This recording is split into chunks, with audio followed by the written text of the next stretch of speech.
This is TFC 2021, and this is our second podcast of the of our consortium, and we have Lee Taft. Lee is the speed guy, and my first question is just something I'd like to hear about. Describe your life growing up with a coach. Yeah. Thank you. First of all, thank you, Tony, for having me be a part of it. This has been great, and I'm looking forward to our discussion today. But yeah, so I grew up in a pretty big family. I'm the youngest of six, and 3 boys, 3 girls, and my father was a coach. Gosh, he started coaching in the early 40s, and spent some time in World War II in Jacksonville, actually as a kind of the performance phys ed guy for all the men and women at the base. And then he got into physical education, coaching, athletic director, and eventually administration. But I was very fortunate to grow up around him and my brothers that are much older. They're all been retired for many years. So it's like at dinner, and I'm sure it's much the same with you, because your dad was a coach as well. But our conversations were about games and what could we have done better, and why did you do that? Why didn't you do this? And so it was the type of thing that as a young teenager, even younger than that, I just started to learn concepts of coaching and things of athleticism, because that was our day-to-day conversation. That's what we all did.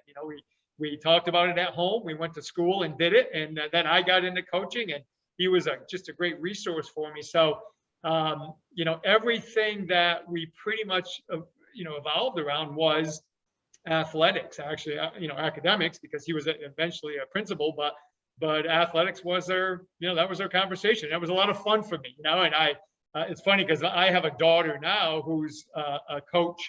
This is her first year coaching JV basketball. In our conversations, I'm sitting there thinking, gosh, I feel like this is 35, 40 years ago, going through the same conversation with my dad. So yeah, it's been great.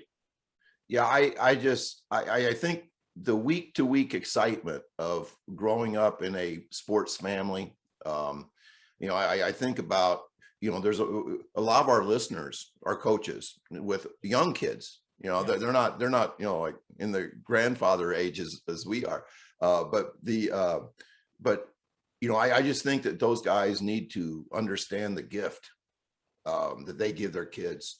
That's something that if my dad was a fireman, it wouldn't have been the same childhood. And I'm not saying anything bad about firemen. I was going to tell you this. You'll appreciate this. My dad just entered memory care about 3 months ago, and it's really, really hard. He nearly died. And I visited him last week, and we talked for 2 hours. And his memory, like, he's lost the skill of doing little things like read a clock and read a calendar. But he can still describe an overtime game from when I played or when he played. Yep. The memories that we make in athletics are so unique. And I'm sure they're the same way with you. And I have 2 kids that are coaches too. And I have a connection with those 2 boys that I would not have if they weren't coaching. Exactly. Same thing. It's my father's, been dead for many years. He would have been, I think this past summer, he would have been 102 if he was around. So he was, he was much older when I was even born. But the stuff that he shared with me, even when he played college athletics, football, basketball, and he actually still holds, because I don't even know if they do it anymore, but at the one college, he held the javelin record for that, the high school and the college. And, but he just would tell me about the things that they went through. And it made me appreciate those times when technology wasn't a big aspect at all. I mean, it wasn't even there. I mean, I still have his old time stopwatch that, you hit it, the clock. I still have it from, I think it had to be from the 60s. I have it in this little case it came in. It has Clint Taft on it, and I keep it up in my thing, and it's something I'll eventually give to my kids, go down. But I just think about those stories and the things that he went through. And what's funny, Tony, and you can say this, even though there wasn't all the technology, there wasn't all the stuff, so much of what they did then were very similar. And I'm not talking about conditioning. I'm not talking about that. I'm talking about athletes are athletes. Human beings and physics and biomechanics applied from the time Jim Thorpe was competing till prior to him until our kids now. And when you had coaches who understood that even back then, it relates to now. And I still get those stories in my head from my dad telling me back in the 40s when he was coaching. Yeah, we'll get on some technical stuff in a minute here, but I love talking about this stuff. You know, just because we see pictures in black and white and they're grainy, Yeah. you know, they lived in a high def, colorized world. And Yes. I mean, my dad, playing for Stephen Decatur High School, would go on charter buses to ball games, played packed gymnasiums. He played in Indiana. They would drive to Indiana and play the best team in Indiana. I mean, and it was just as good then. You know, I like I remember the 70s in basketball, and I know the NBA is better than it's ever been today than ever. But God, was high school basketball good in the 70s? Yeah. You know, the band was always there. The cheerleaders were never away for a competition. The game started like 8:15 at night. It was the only show in town, so it was a packed house. You know, you could smell the popcorn. You know, I mean, it was. You know, I think people forget that that the modern age is great, but it was good back then too. Oh, it was really good, and I remember, and I was telling my kids this when I first started coaching. I still remember some of the gyms that we played in northern New York. You would go in for a layup and you had to brace yourself because you're going to hit the wall because the basket was right on the wall, or the crowd was sitting right on the sideline and they could pull the hair on your legs if you're taking the ball out of bounds. I mean, it was just an environment. I remember, I always tell this story. I can remember we're playing up in this gym. It was North Warren was the name, a really small school. Well, the benches were on the stage. So you think of some of the old gyms where they had the gym, but then they had a stage where the students would perform and do stuff during the day. So we're up on this stage, and so to sub in, you had to jump off the stage, and then you get in the game. And I always remember I had a young boy who played for me, and he was probably 5'7", but he weighed about 250. And I can remember him subbing in and then coming out of the game. I had to get down and give him one of those, you know, how you put your hand out and they step in your hand to boost them up to get out. Well, that way in the gym, the backboards were against the wall. And I would tell my kids during warm-ups, don't go straight in. You're gonna go face first. You have to go on an angle and then brace yourself because you're going to hit. And that's just exactly the way we play. But that was what we knew. So it wasn't, you know, nowadays it'd be a lawsuit. But back then it was like, hey, just deal with it. Yep. Pretty special stuff that we've got to go through. Absolutely great. Let's go into some things I underlined from your great talk. And can you speak about the growth mindset? Because that's something that I am more interested now at the age of 62 than I was at the age of 22. Yeah. Yeah. Oh, without a doubt. And you know what, Tony, it's funny because your system, your concepts are a perfect example of it, because you could have very easily of your years of early coaching said, you know, I got to figure it out. You know, I can, you know, for the next so many years, I can write it out, but you didn't. You found a better way, which means you had a growth mindset. You weren't what many coaches have is what's called a fixed mindset. This is what it is.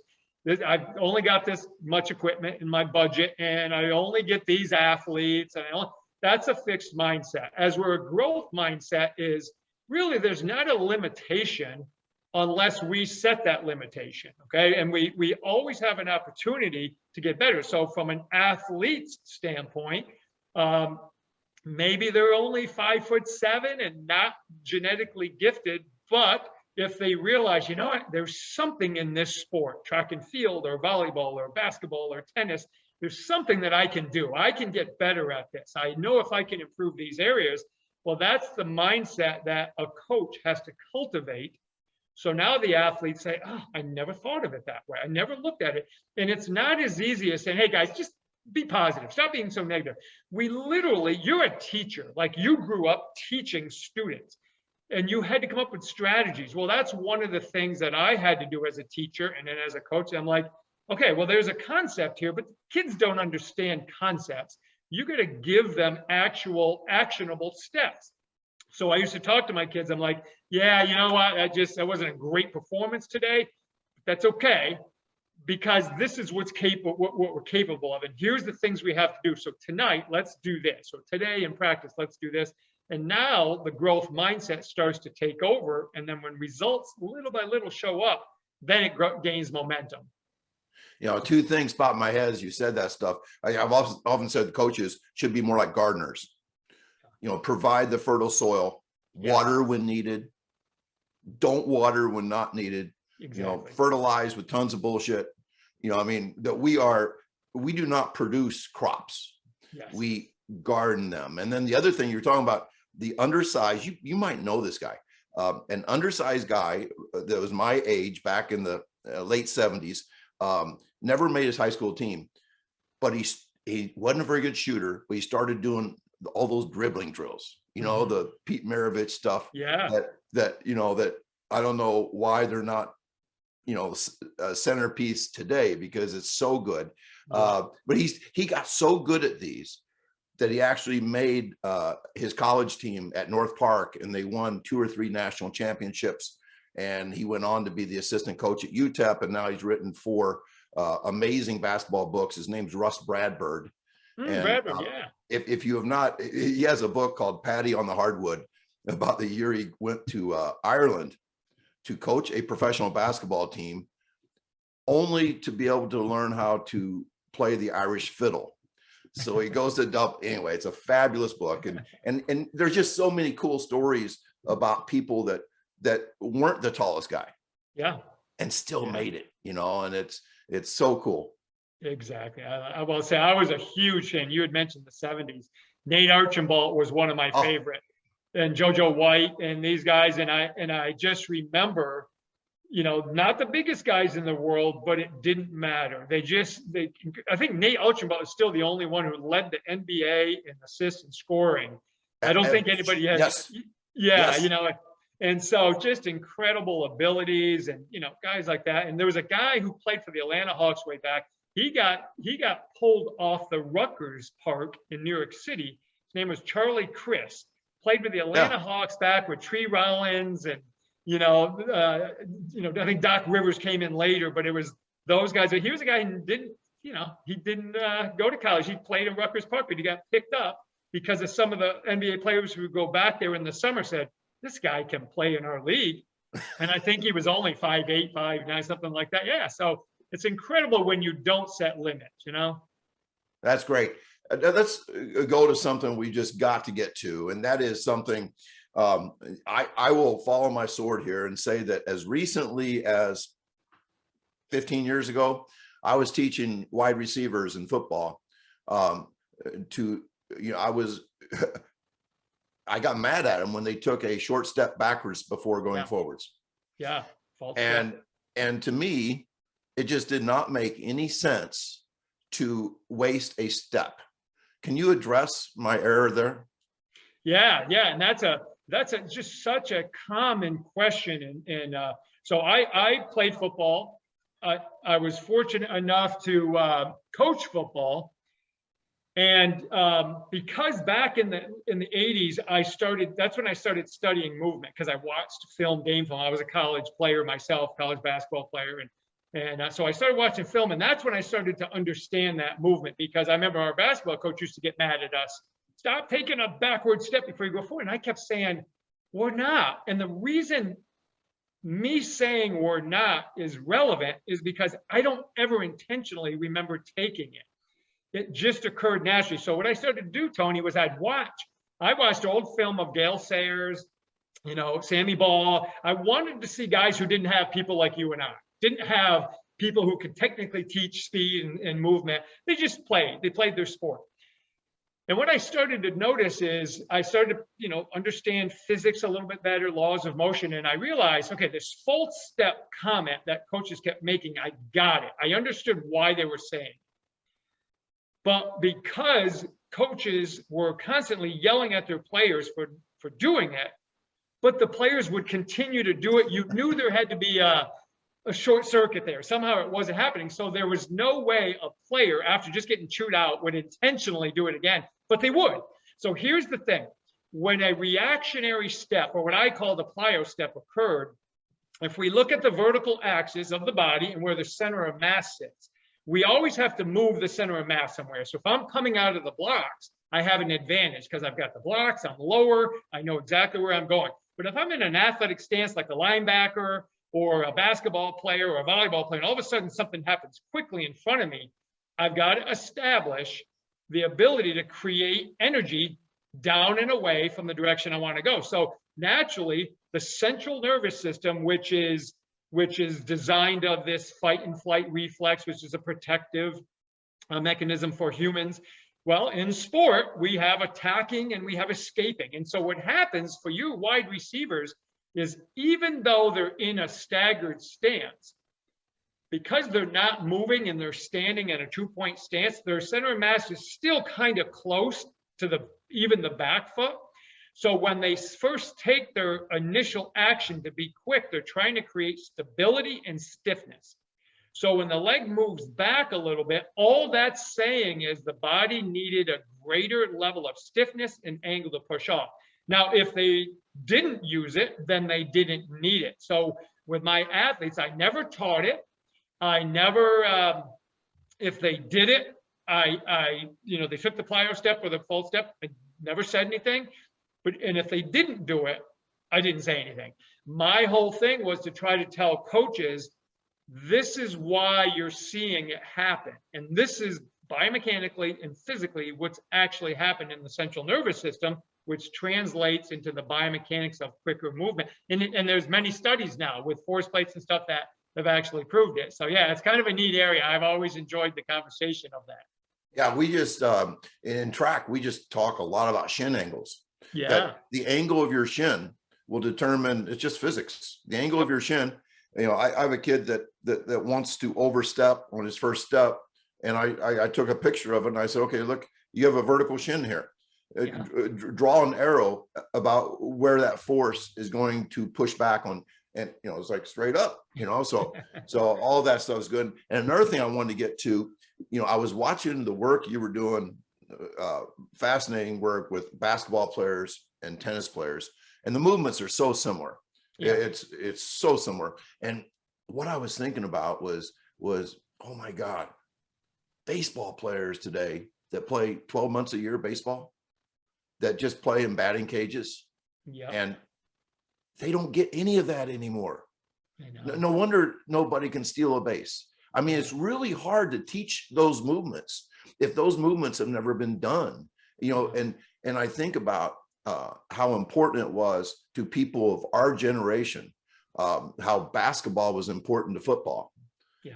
And both of those sports were so important to baseball and track. Yep, exactly. And, what's so unique that you and I and generations before us had is we organically built a movement warehouse. Yes. Because I was going to call you up and say, hey, where are we playing tackle football today? Whose backyard are we playing in? Or who's bringing the taped up ball and we're playing, stick ball or making up some game. We used to play ping pong, baseball, we'd tape up a ping pong ball. Tennis ball here. We'd play with tennis balls. Yeah, exactly. So we made up games. So what happened is, and this is where coaches have to understand, we've got this incredible brain that is just sitting there waiting to be used in a manner by which it has to be creative. That's what it's for. That's why we learn to walk. Creativity makes us want to do things and go play with this toy, and then eventually we crawl, we walk, we run, and we play. So you and I and generations before us, we just established game-like atmospheres. We played in structured sports for our schools, and if we went on beyond that, but it created a learning warehouse that we established these patterns because we played different sports. So tennis helped me with basketball because they were similar, but yet the difference was my eyes had to be higher in tennis because of the net cord. So I had to play above the net cord to see what was going on, and my movements were very distinct. Ball was hit to my right, I moved to my right. Basketball, I might make 3-4 quick movements because I didn't know where the play was going to go yet. Yeah. Football, very similar, right? You don't quite know where it's going to go. I mean, you might have a stretch play to the right, but what if the back cuts back against the grain? Now the whole defense has to reorganize their footwork.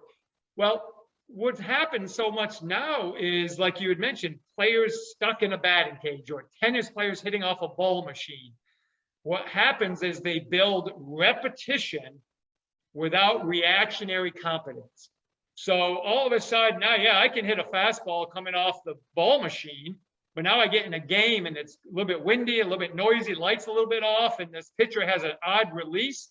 I don't know what the hell to do to hit the ball because I haven't been playing enough. I haven't been in those environments, and my brain hasn't created enough memory to be able to make a decision. So it's really interesting to me. I love that part of our business is what this brain does for us. It's really cool. Now, specifically with lateral movement, and I know I kept thinking when I was watching your presentation of, when I think of an instinctual basketball player, I go right to Iverson. That yeah. Iverson was, he had no prefrontal cortex involvement whatsoever in his game. He played with a lizard brain. That's why he didn't understand why practice was so damn important, because he didn't need practice. He had that incredible thing. But for kids that don't have that, you're showing just the lateral movement and the way you would push and open and point that toe in the direction you're going. Yeah. Correct me if I'm wrong. Yeah, no. Yep. Okay. And by pointing that toe, you no longer use the groin as much as you do the big muscles of your leg, which I'm thinking, wow. I mean, I don't think I've ever been through any basketball season as a player. And once again, my memories are very distinct, where I did not have strained groin muscles, and how maybe I wasn't doing that. And I believe you also, like all great coaches, simplify with acronyms and stuff, the POP, which I think was push, open, push. Yep. So can you speak about that? Definitely. Yeah. So we have two lateral movements, basically. We have a lateral shuffle and we have a lateral run, or a lot of people call it a crossover, but it's more of a lateral run. And those are gait cycles. You are really good at teaching acceleration gait cycles and max velocity gait cycles because they're a little different. They both have a different need based on mass and momentum and energy and all that. Well, laterally, the same thing. So if I'm doing a lateral shuffle and I'm going to move to my right, the opponent I'm guarding goes hard to their left, which makes me move to my right.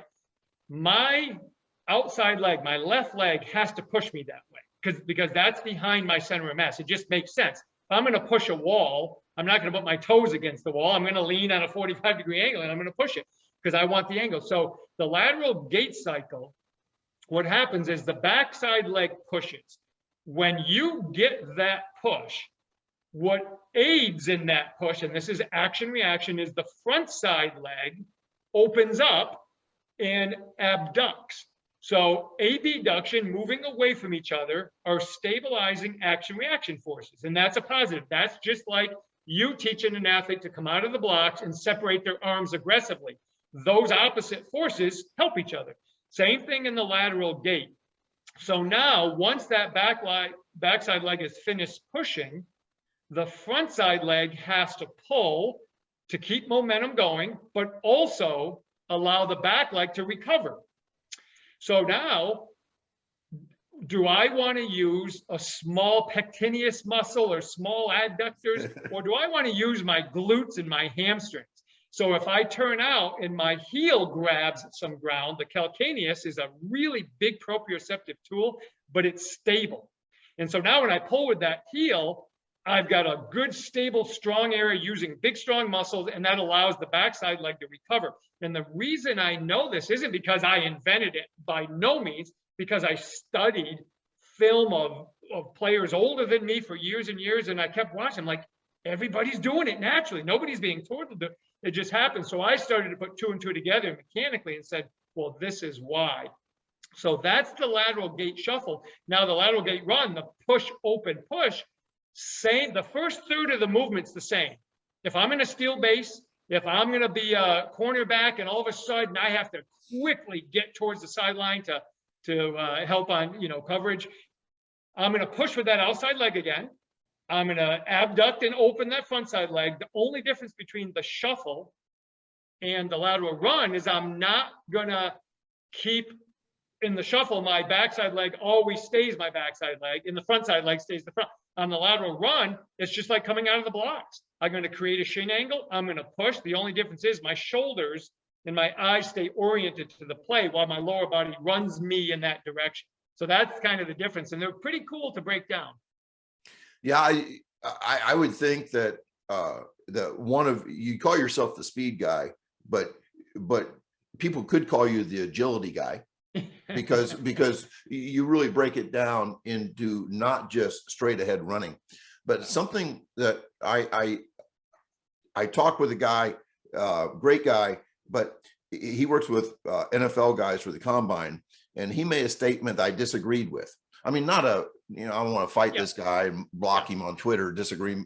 It was a healthy disagreement that he said that once a guy becomes start hitting certain speeds, it's time to start filling other buckets. In other words, he's fast enough and agility is going to be his ticket. I disagree with that because I think the central nervous system and pushing that central nervous system and habitualizing really fast contractions and really fast relaxations are so important to the agility stuff that we can never leave speed. We can never say we're good. How do you think about that? You can disagree with me. You can disagree with me. No, I agree. I've always been in that model of thinking and I'm the same way laterally. So like maybe we test the 20, the 30, the 40. Okay, we're testing speed. I do the same thing laterally. I test a 7-yard lateral shuffle. And the reason I do that is because it takes a higher level player about 3 shuffles to do that. And it takes a lower level athlete between 3.5 to 4 shuffles to do that. That's enough shuffles to get near maximal speeds for most athletes and protect them, because the groin and the tissues in that movement, they're not used to it like a sprinting. Sprinting is built up over years and years. Lateral speed over that much distance is very uncommon. We do it for a couple shuffles, then we change directions, and then that's what sport does. But I time it. So I want to see, like if I have a younger athlete at a 1.8 in 7 yards of a shuffle, I want to see it become a 1.71 and then a 1.67. I want to see that come down, because when they get, just like you said, and this is what people miss, in order for me to move at those speeds, 2 things have to happen. Number one, I have to have incredible joint integrity to be able to touch the ground and get off the ground quickly. I can't be marshmallowy. I'll never reach high speeds. And I have to have a central nervous system that coordinates the synchronization of those movements. So if we're always training maximal speeds and then dosing it with the multi-directional stuff, which is still important, but I think you learn that more when you play, as where we train the high level speeds. Now you can build an athlete that can keep reaching different levels, or at least maintain those high levels and not have the big drop off because they didn't train it. Could you describe, I'm interested, matter of fact, I'm wanting to do this in my next X Factor workout next Tuesday, because believe it or not, even though I'm training guys that only run north, we don't ever run east, west, or south in track. We still do, and it's an interesting thing, we do agility and lateral stuff, because I have found I don't have as many basketball players running track as I used to, because of AAU and all the BS. Yeah. But I have found that my basketball players are my most durable sprinters. Yeah. And then, like you, I look at what basketball players do and say, what are they doing that my North guys are not doing? Well, it's lateral, it's bouncy, it's all type of different things. So so I want to know exactly how you time this 7-yard shuffle. What do you time it with? What are the things that you have to make sure guys are not doing to cheat the system or bad habits? So explain that 7-yard shuffle. Yep. So you can be as simple as using a watch, if you have a watch and you want to time it, or a timing system if you have a timing system. But what you're going to do, if we can, this will help visualize it. So if we start on the baseline of a basketball court just behind the basket, and we go, it's marked out 7 yards, but it's about, about 2.5 feet above the foul line. That's about 7 yards from the baseline. Okay. Yes. Because if we look at the basketball hoop is 15 feet for a foul shot, and then we go a little bit out of bounds, and then, so it's about that. So what I do is I put them in a good athletic lateral stance, and they have to be behind the line. So they got to be outside all the way. They can't be touching the line. They're just behind that starting line, just like a track athlete, they're behind the line.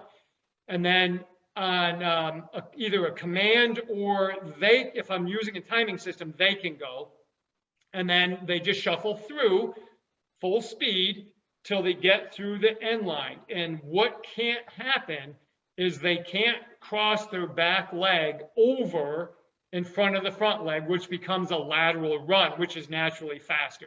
They have to shuffle. So we think of the wheels on a bike. The back wheel is always the back wheel. It never becomes the front wheel. So we get that gait cycle, and they shuffle through, and it takes them a couple times to learn it, but once they get it, they get better at it. And then the great thing about it, Tony, and this is when I coached track for many years, and we used to do lateral stuff in our warm-ups for the very reason you mentioned. And laterally, what it does is it gives variability to joint structures and stability. So now when we sprint, we don't lack stability in the frontal plane when they land, especially your weaker kids who might not have good, strong hips naturally yet. Laterally, they start to build some functional strength in there. And if you do it every day, it really does help them a lot. And plus, it helps their groin and all that kind of stuff. So yeah, that's how we do it. And it's pretty basic, pretty simple. But boy, I'll tell you, you will see them get fast. And when they get fast laterally, that changes the game for them when they play a sport that demands it. Yeah, and one of the things that that Chris Corfist and I both say when people overdo, like agility, and this is a problem with a lot of the training world. They do agility, and they do acceleration, and they do hard conditioning, and they never do max velocity work because they're scared to death of it. And I also think it's because they themselves were not fast athletes. Yeah. Most coaches were slower athletes. Most weight room people were definitely slower athletes. So there's not just a disconnect, but there's kind of a built-in, I don't hate those, I hate those fast guys type of thing. Yeah. And we're not even going to do that. So one of the things that I did one day was I timed my guys running backwards. Yeah. And the fastest guys running forwards were the fastest guys running backwards. Yeah. Does that surprise you? Yeah, no, not at all. It's not at all. It's just, and again, I think if you go back to our time, and my dad was a very, very creative phys ed teacher. Like, we did high level gymnastics. I mean, yeah. I remember I'm in 4th grade doing, back handspring, back flips and stuff. We learned it. We did giant swings. Well, he did a lot of that stuff, and we used to do backward sprinting in our track units. And then, of course, I ran track as well. But we did a lot of that stuff. That was a normal part of our physical education. I don't even think you can call it physical education anymore. It's more either sport education or game education. But what I used to teach and what was taught before me was physical education, which had these locomotive skills, of which backpedaling was a huge part of it. That develops the spatial awareness, which kids don't do anymore. They don't. It's so weird. I'm getting too nostalgic, I know, but thinking back on some things that my dad's teams did in the 60s. One was weighted insoles inside their Converse All-Stars, their Chucks. But he said, but we never, in shooting practice, I'd have them take it out. Yeah. because he didn't want the skill to be affected. But they would take him out, of course, at games and during shooting practice. They also did daily jump rope, something that for some reason we've gotten away from jump rope. And jump rope back in our day was like the holy grail. I remember one time I spent an entire winter break in college working on jump rope every damn day, and I never felt bouncier and quicker when I went back to playing college basketball. I know. And you know, Tony, I'd love to get your thoughts on this too. And I want to tell you a couple of things here. So when I was really young with my dad, probably the most exciting nights for me was when Muhammad Ali had a fight. And boxing back then and horse racing were huge, right? Those were big events on the. So I watched all the, Ernie Shavers and all the big fights. We watched them all. Well, they would always show a little background, and they're all jump roping. So my dad had me jump roping as a kid. So when I first started coaching basketball, and I started in 1989, and then I all the way up through the later 2000s, and I can still remember my teams, especially in the later 2000s. I developed a jump roping routine. There was 3 phases. Number 1 was stationary. Number 2 was the same stationary skills, but now moving. So you had to go from baseline to baseline. And then the 3rd phase was double unders and single leg if athletes got there. If they didn't get there, that's okay. But if they got real good, we would get them to doing double unders and then single leg versions of those jumps. Well, the other thing we did is we sprinted in the off season twice a week for preseason basketball. And then the in season, we did max sprinting once every 7 days. And we did it right from the first, right till sectionals or states. We never stopped sprinting once because I never wanted them to lose that sense. The problem is when you're playing 3 games a week, you had to, so what I would do, sometimes it was only 2 sprints, but we would go from, because again, when you're in the north, you can't get outside in the snow. So we would go from out of bounds in one corner, sprint diagonal. So by the time you got to about the 3-point line of the opposite court, you're getting 25, almost 30 yards, and then you had room to slow down out of bounds. And we did that. It was low volume. The kids knew it was never going to be conditioning based or anything. It was maximal speed, and we jump roped. And those were the things that kept us bouncy, kept us quick, the nervous system high, and then the defensive shuffles, that was taken care of because you practice. You're playing, you have to do it. So so those are 2 things, and jump roping was always a big part of our philosophy. Yeah, I mean, obviously they didn't do everything right back then. I think my father tried to get somebody to puke at the end of every practice. I mean, it was definitely that World War II mentality. Oh yeah. Where we're not just out here to be basketball players. I'm going to make a man out of you.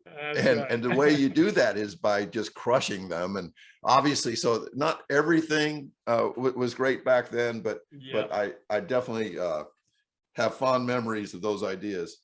Absolutely. Let's talk about one of my favorite terms, and that's when we get to cross-pollinate and talk to new people and everything. I mean, I've been aware of this concept for a quarter century, that what we do over and over again can create what you call a lazy brain. Now I need to say something about that first, is that some coaches move away from essential skills because they don't want to repeat things because of this concept. And basketball players got to shoot, and baseball players have to hit, and sprinters have to sprint. So there are essential things that we want to repeat. And like Wooden said, the 8 laws of learning was explanation, demonstration, imitation, repetition, repetition, repetition, repetition, repetition. So I'm not speaking against repetition, but there has to be new things entered where we force the brain to not be lazy. And I'll let you talk after we go through wickets, mini hurdles, and we will go through with correct arms, and then we'll separate the upper body from the lower body, doing different things like pistol, like hands up. Well, I've never done this before, and I just threw it in the other day. I just said fist to the sky. I saw that. They run in and they do like Tommy Smith and John Carlos, fist to the sky. And I thought, it passes to me the test. We are making the brain work at the function of the lower body by doing something different. So talk to me about the lazy brain. Yeah, no, that's a good, and here's the funny thing, because like sprinting is probably one of the easiest skills for most people to visualize and understand. Okay, we just, people who don't understand shooting a basketball or whatever might not get it, but you can't get away from maximal sprinting with normal sprint mechanics. You can't get away from that, because you're still, even though the brain might not be learning a new pattern, we do know that patterns can develop kinks. And the reason sometimes baseball hitters, they get a little, kink in their hip, well, they gotta work that out, right? The reason Steph Curry, who shoots like probably 93% from the foul line, still practices, because he doesn't want that pattern to become with kinks in it and just a bad pattern. So you want to practice that. But when you're starting to develop more higher level athletes, and that could be higher level high school athletes, it could be higher level junior high athletes once they've developed a proficiency, when you add variety, what you do is the brain recognizes and creates that pattern much easier now, because it has more to pull from.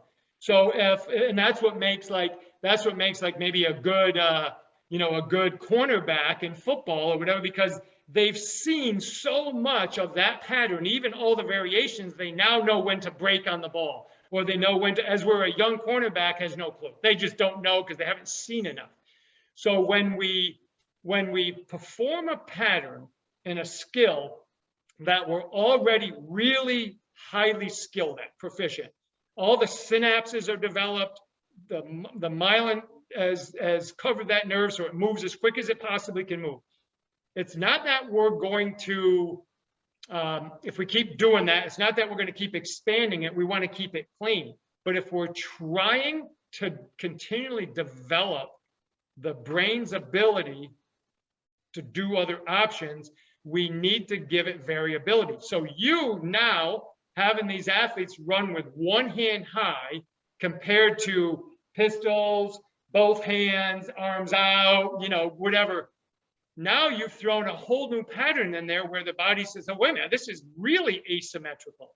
This is because now it's only one arm, but yet my other arm is free. So now the brain's saying, okay, now I got to roll my sleeves up and work a little bit. Well, that just gives more variety to an athlete. So let's take a wide receiver who happens to be one of your sprinters, who's running a route, and lets that quarterback know, hey, I beat him, I'm a step ahead, throw the arm up. Now that becomes a valuable tool for them to maintain max speed, be able to let them know and still catch. So it just adds variety to them that the brain gets to work on. Fascinating. Yeah. And the same with a baseball player, I guess, run after a fly ball. That's right. All that stuff. Yeah. And the another one of the things that my father knew well 60 years ago was that when you are trying to create patterns in the brain cannot be tired. Yeah. The brain and I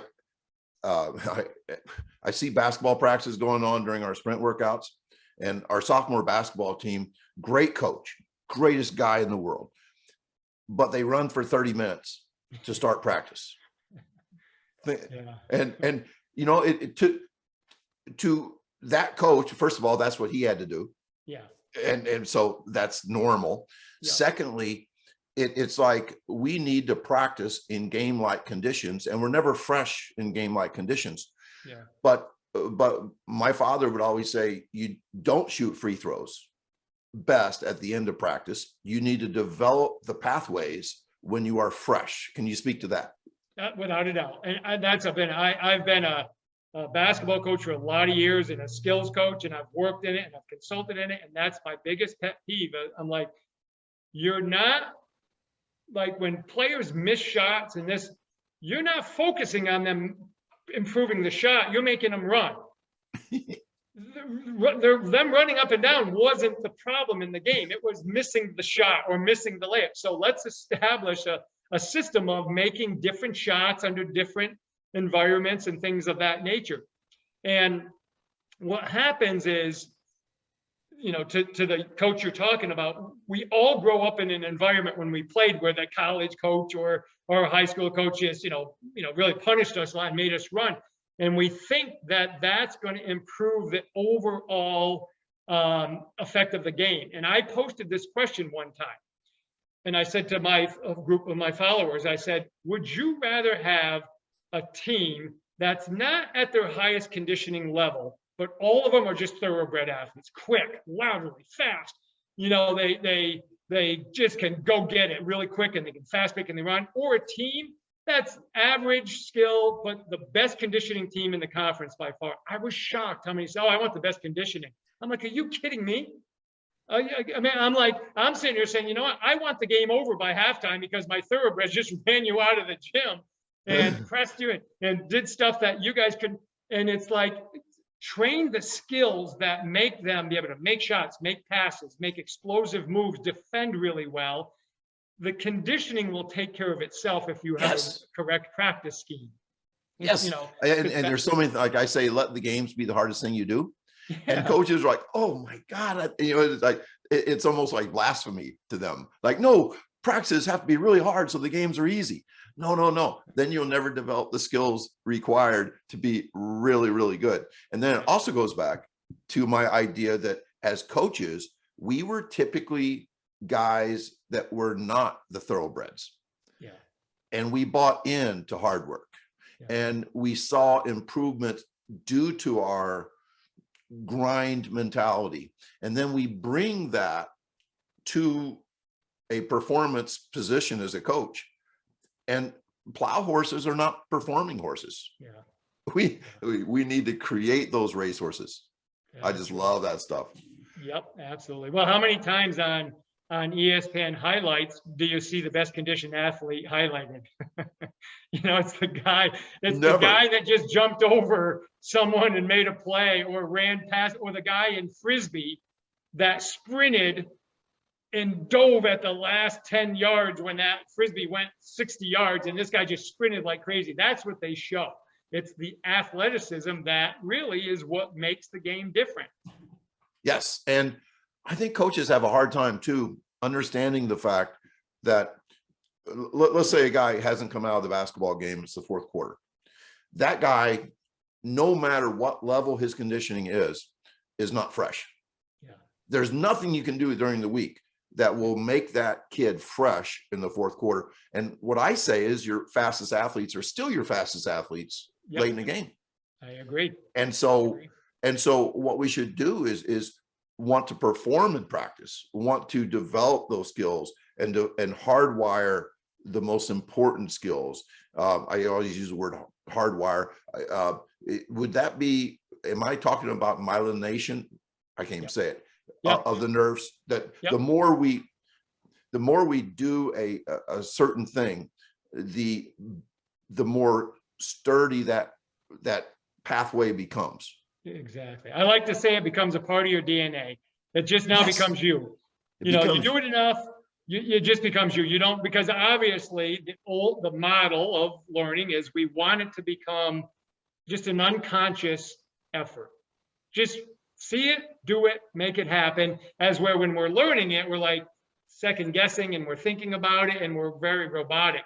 But once that myelin is secured and that action is flying through there, well, it's pretty solid. That thing's gonna fly through there. So we get really fast results. We don't have to think about it anymore. Right. It's this unconscious competence. Exactly. Where we absolutely we can trust things. And it's funny, I had a new sprinter that was really fast. He'd never been to a track meet.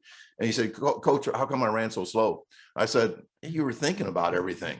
Yeah. I said, you have to, all really fast people are reckless. He goes, how do I run reckless? I go, well, you can't be thinking about your first step and your second step while you're in the blocks. Yep. You think about bang. When the bang happens, I go.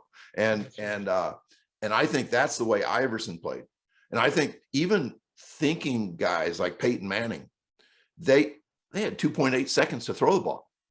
There was a billion things they had, but yet they chunked all that together because they had seen those situations so many times.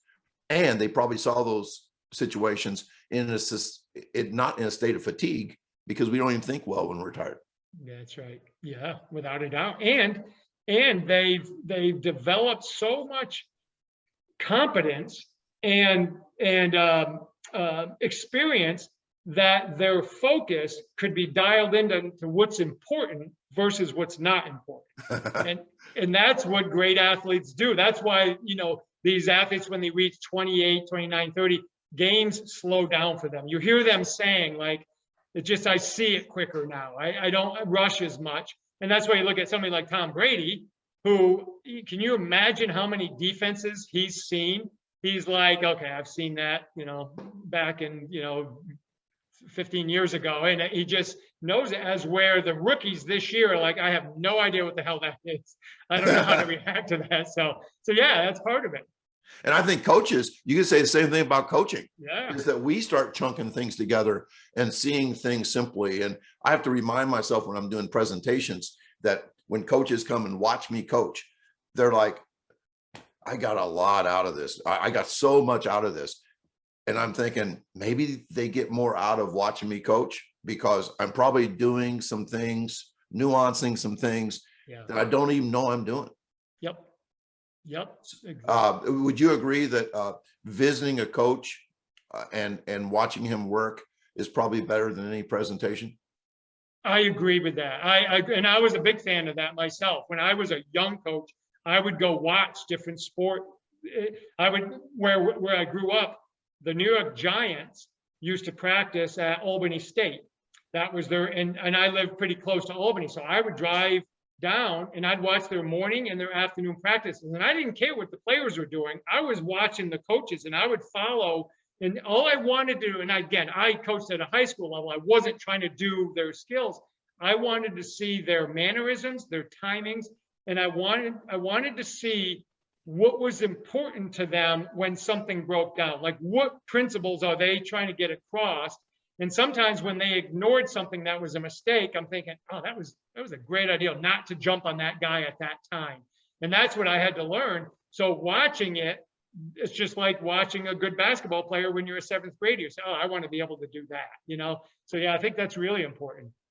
Yeah, for me as a basketball coach, it was, I was 3 hours away from Bloomington, Indiana. So, before Bobby Knight really changed and became the Bobby Knight of today, I was always so impressed that in a 2-hour practice, he didn't say too many things and he didn't swear. It was like the reputation he had of like choking kids and dropping F-bombs and stuff. But like you, he spoke so little that I want to know what things caused him to speak, and that's where we get to the whole, the crux of the matter, the essentialism, and which is one of my favorite books. And something I was going to ask you, do you have any books that have really affected you, changed the way you coached? Yeah, there's in terms of probably about 6-7 years ago, I started reading this book, and I've read it multiple times. It's called On Intelligence. It's a very deep read, but it has to do with the brain and how we learn. And that was one that helped me understand, oh, that's why we learn the way we do. So that was a really good one. It's called On Intelligence. And Jeff Hawkins is the writer. And then there's a book, I'm drawing a blank on his name. He's a sports psychologist. It's not the power of thinking, but it's the power of something. It was a really, really good book that probably 20 years ago. Well, this guy was a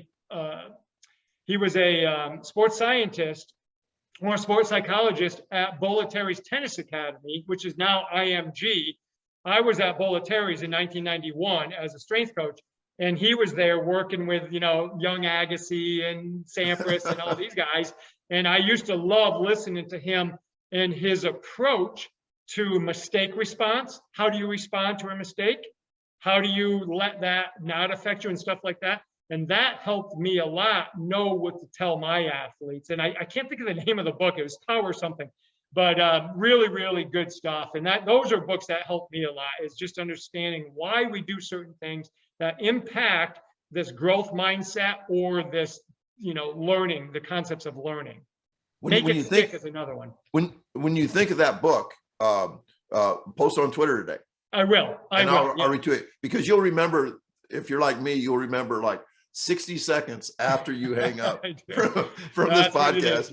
You'll be like, of course it was whatever. But at our age, we just got so much stuff in our brain. Yeah. It's all like on different shelves and things. I'm like, how many people have we coached? So that, at least that's my excuse when I can't remember my own phone number or something. Exactly. So, oh my God. Well, this has been absolutely fantastic. And let's see if we're up to 11 participants. I didn't think we'd have anybody today because it was kind of early. Yeah. And if anybody, we'll just fill time talking for a couple more minutes here. But if anybody wants to type something into the chat box, you can sure do that. And I think they have a way to do that. So if not, I know something I really wanted to mention. Choreographed agility versus true agility. Yeah. Am I coming through? Like by choreographed, it's like, okay, you got these 4 cones and you're going to do this, or you're going to run some serpentine thing around cones, or you're going to run in this half circle, or you're going to jump rope through some 4-square box. That's like choreographed agility. But what I saw you doing, and I loved it, was the 2 tennis ball thing. Speak to why choreographed agility might not be your best bang for the buck. Right. So anytime the athlete knows the pattern. So if we do like a NFL Combine has a test called the 5-10-5. Every athlete knows it. They can practice it for months and get ready for it. It's like learning a dance. They can actually time their steps. They can start their tilting patterns. They can do things that will allow them to be better on that movement. The other thing that choreographed change of direction patterns do is the foot that begins deceleration is the wrong foot compared to reactive agility. So Tony, if you and I were playing one-on-one and you went to your right and quickly changed directions to your left, I don't have time to do like a 1, 2, 3 deceleration that a choreographed pattern might allow me to do. I have to just quickly stick my foot in the ground and go the other direction to stay with you. So what happens when we do choreographed or what we call change of direction training is I use that stuff to fix or correct patterns, or maybe I want to load a pattern a little bit more. Maybe the left foot isn't as effective as the right foot plant. So I might do a prescribed left foot change of direction drill where I can load it, get them used to it. But essentially, if I want to make them better in their sport, they have to learn to react to the tactic. They have to learn to react to their task and their environment to be able to make that move and be able to manage spatial and body awareness. Again, a 5-10-5, anybody can learn that and get better at it because the footwork is very distinct and you know exactly what you're going to do. But if I'm chasing a rabbit, I have no idea. I just have to react and go. Hey, we got a question here from Tyler Clausen. Going back to jump rope, how long do you have them jump in one set? Do you use this as a conditioning tool as well as to keep it short and strictly work on the quick twitch? So I love both those questions. You know, like I think we need to know, like, how exactly you use it, because, you know, going back to like the boxers that we talked about, they use it, I think, for bouncy quickness. Yep. And sometimes they use it for conditioning too. Yep. So speak to that. Yep, absolutely. So in my system, what I have is I have 10-second, I have 15-second, and I have 30-second bouts. And when I have a beginner, all bets are off. It's just learn how to spin the rope. And I just let them go. Give them 5 minutes. Let's see if we can learn this pattern. So that's different. But once they become fairly proficient, I would much rather do 10 sets of 10 seconds at maximal speed. So I'm getting the reactivity off the ground in all these different patterns. And I might build up to 10 sets. Other times we might go 15 seconds if we have like less time. I might say, give me 2 to 3 sets of 15 seconds as quick as you can, move on to the next drill. And then every once in a while, we'll reduce our intensity and say, let's just loosen up. Let's get our feet moving in all planes, and let's go about 30 seconds at submaximal levels, which we might do once every week or something like that.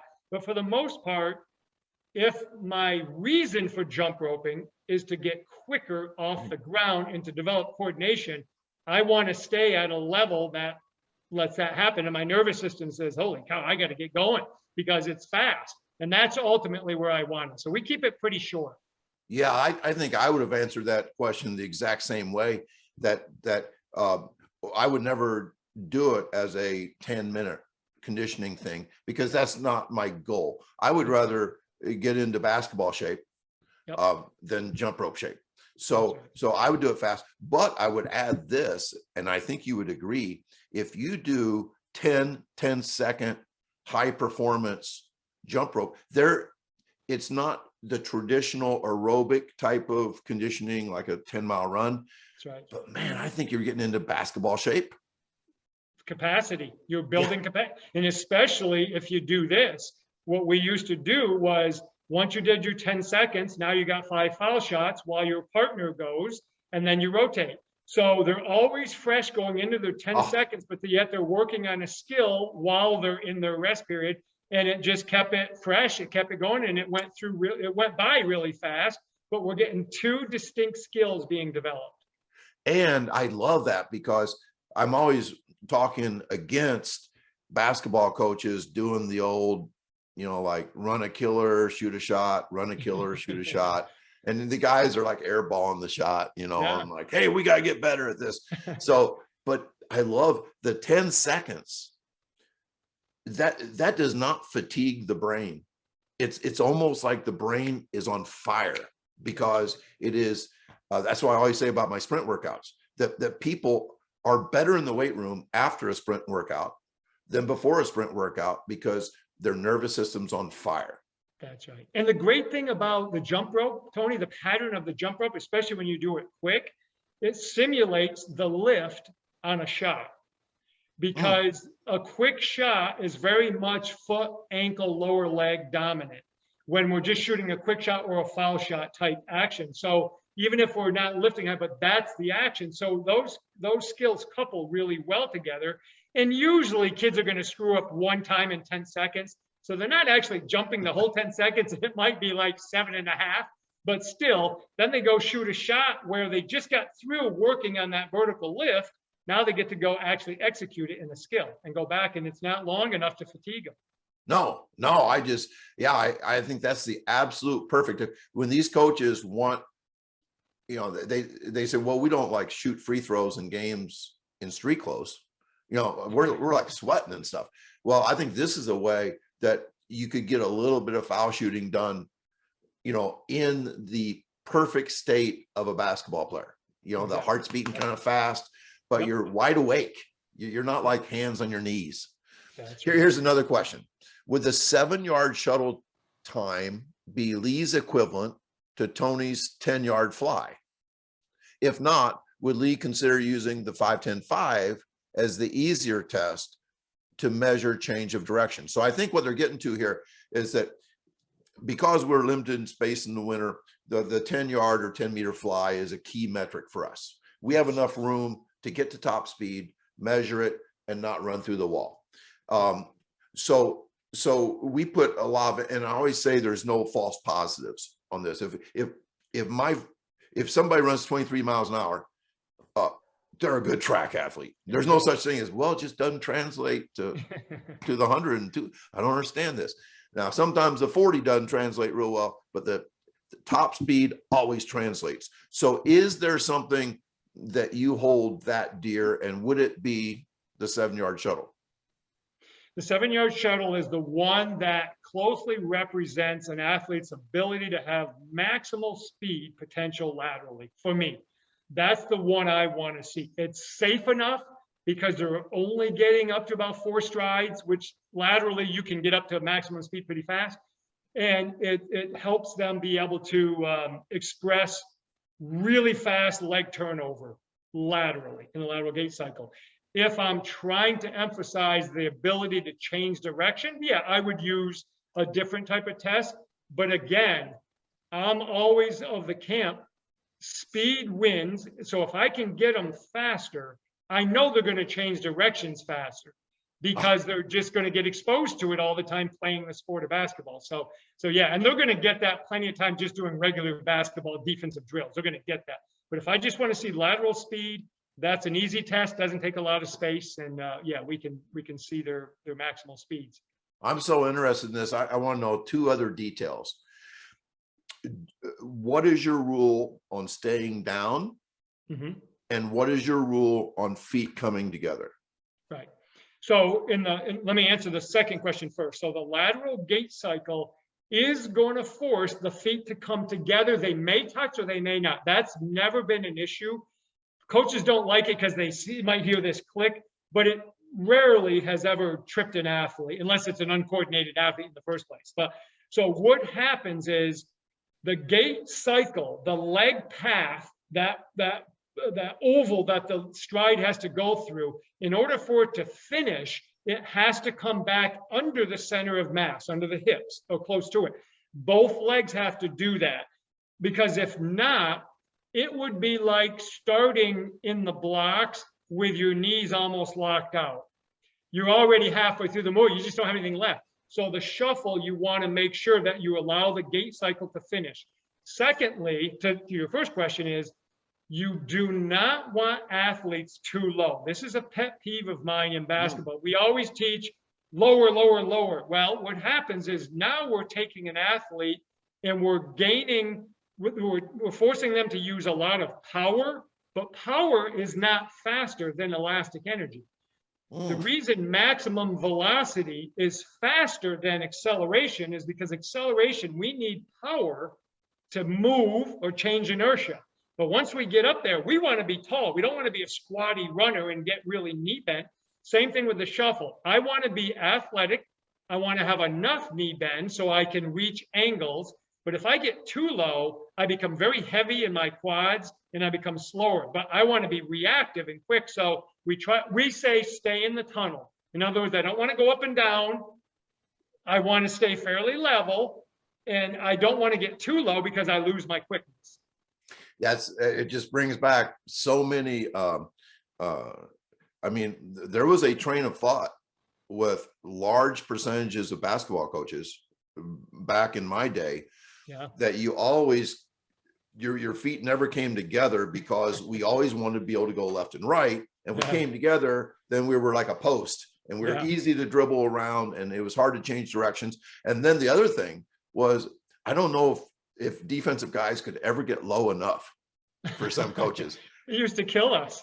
It's funny. I used to say we looked good if somebody took a picture of us, but then if they watched us move, we looked awful because you couldn't move. You're squatting down like a wall squat sit, and you can't move. And yeah, that's hilarious. And I never believed in wall sits because I just thought they were torture. Yeah. Are you a big fan of wall sits? No, never. Okay, good. My son is made to do. I have a younger son in 7th grade, and their phys ed teacher makes him do it all the time, and all the kids' knees hurt. I'm like, yeah, go figure. No wonder they all hurt. Okay, we have one more question here. This is so cool. This is from an athlete that I coached 14 years ago, who is now a head football and track coach, and I'm just so proud of Jacob. Jacob Arnold wants to know, can you go over the dimensions of the max lateral shuffle again? So I think what Jacob's asking is that by dimensions, it was 7 yards, right? 7 yards is what I went by. Yep. And I tried different distances, and I found that most athletes, most high school average athletes are decent. They're going to get 3.5 shuffles in. So they're going to start to reach that speed pretty good, or 4 shuffles. So yeah, 7 yards. If you do it on a basketball court, it's just, a little bit over the foul line, and it's right on outside the baseline. It's pretty easy to do. Or if you do it in a hallway, just measure 7 yards and you've got it. And I was thinking too, I use free lap. And if you use, it has a 31-inch magnetic field, so you can't be within 31 inches. So you could actually put that, okay, you have the line, and then you can have the start cone 36 inches away. Yep. And another one 6 yards from that. And you could measure that 6 yards. Exactly. It wouldn't be the same as your 7, but it would be the same distance and be a way to measure it. And that's what I'm kind of thinking I'm going to do, is just do a 6-yard shuttle, but they get a 1-yard lead in.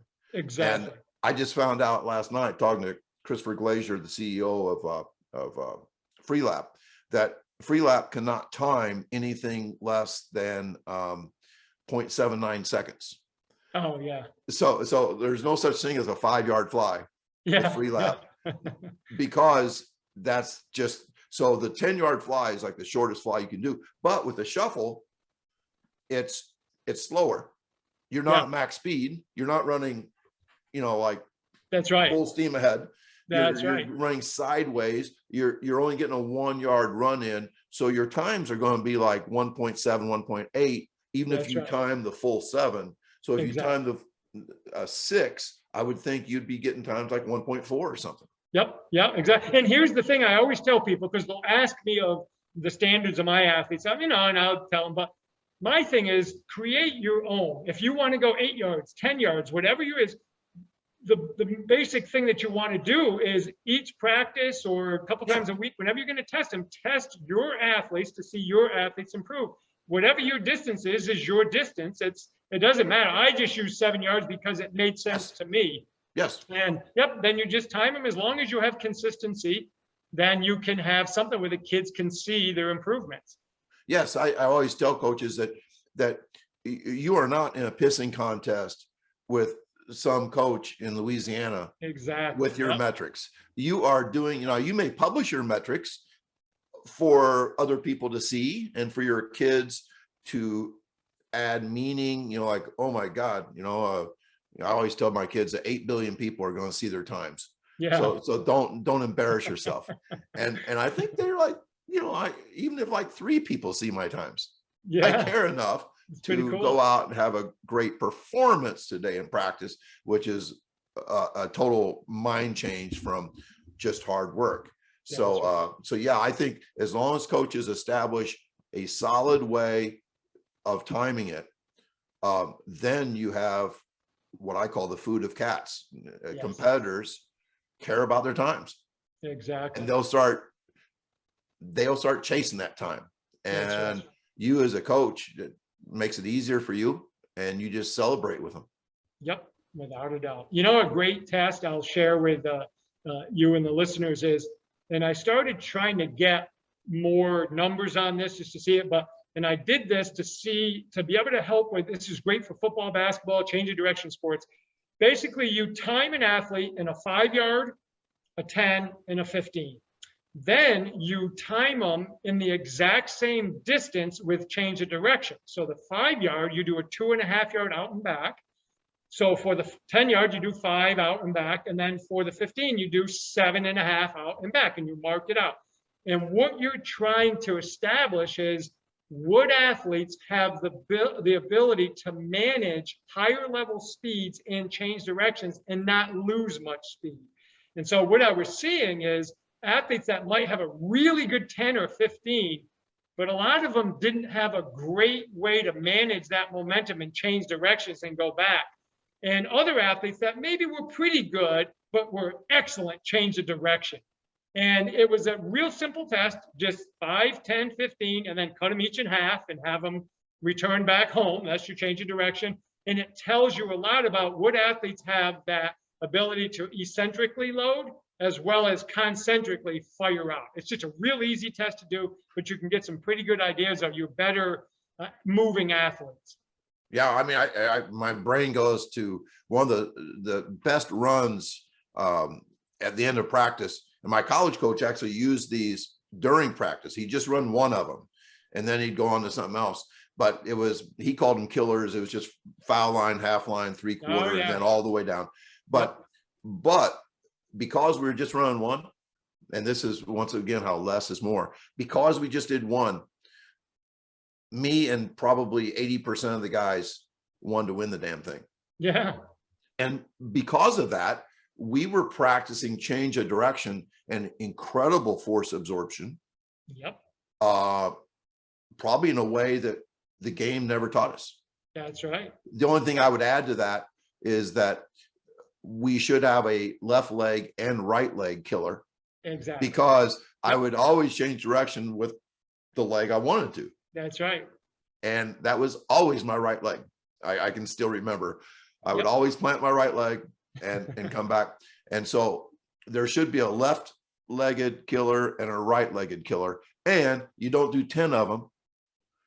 You do one of them. Yep. And then you fully recover and maybe do another one later. That's right. Exactly. Couldn't agree more. Cool. Lee, this has been just so much fun. I hope that everybody gets a chance to listen to this podcast, because I just think this is what TFC is about. You know, it's like, you know, what in the world are we doing bringing a basketball guy in to the track football consortium? Well, this is why. This is why, because there's that Venn diagram of stuff where if basketball coaches just hang around basketball coaches, well, we know what happens then. Yeah, exactly. They become absolute monsters. You know, so we need to get out of our comfort zone sometimes. And this has been fantastic. Thank you so much. Well, thank you, Tony. I appreciate it. And I thank you for what you're doing for everybody else as well in industry. But I always respect you and I appreciate it. Thanks, Lee.